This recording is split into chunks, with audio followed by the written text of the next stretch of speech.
Questa sera seduta straordinaria del Consiglio Comunale, poi quale sarà il piano di intervento per non abbandonare questi lavoratori? Se Italcementi pensa che gli empedoclini accettino con una mera squallida comunicazione il loro piano industriale, ha sbagliato persone e ha sbagliato paese, perché non vanno i conti con il nostro orgoglio e con la nostra grinta. Non consentiremo a Italcementi Group SPA, dopo aver devastato questo territorio per 50 anni, dopo averlo sfruttato, fatto soldi e guadagnato, di abbandonare così i nostri lavoratori e la nostra gente. Lei nelle doppie vesti, dipendente dell'Italcementi ma anche consigliere comunale di Porto Empedocle, ecco, come sta vivendo questo momento? Ma io sto vivendo questo momento così drammatico, appunto come diceva lei, nella doppia veste. Io tutto potevo pensare che la mia carriera lavorativa si potesse fermare oggi.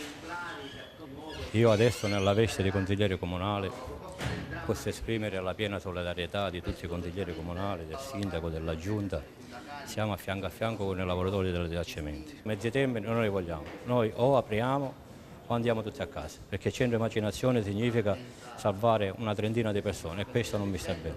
Sindaco Feretto, è stato un fulmine a ciel sereno oppure c'erano già dei segnali per i quali la politica e le istituzioni si sarebbero potuti muovere prima? Un fulmine al ciel sereno, questo tipo di connotazione che si è data perché appena 18 mesi fa l'azienda si è presentata anche presso la municipalità per ragionare un'ipotesi di revamping dell'impianto. Abbiamo anche degli studi tridimensionali su quello che doveva essere. Allora, siccome aziende di questo tipo non vivono alla giornata e fanno previsioni almeno per un biennio, è evidente che ci sono degli elementi di valutazione che vorremmo meglio indagare in un ambito di confronto ora con l'azienda, dove?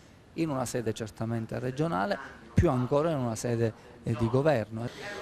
Anche la Chiesa Agrigentina, con in testa il suo pastore, Monsignor Montenegro, ha preso posizione per stare a fianco dei lavoratori in un momento così difficile, così drammatico dal punto di vista sociale. Siamo contenti che il nostro Don Franco, il nostro Arcivescovo, ha fatto una visita, lo sapevo già che il Signore possa toccare il cuore di chi è responsabile e si possa pensare con più attenzione a quello che è il vero bene, ecco, delle famiglie, della città, di questi nostri fratelli.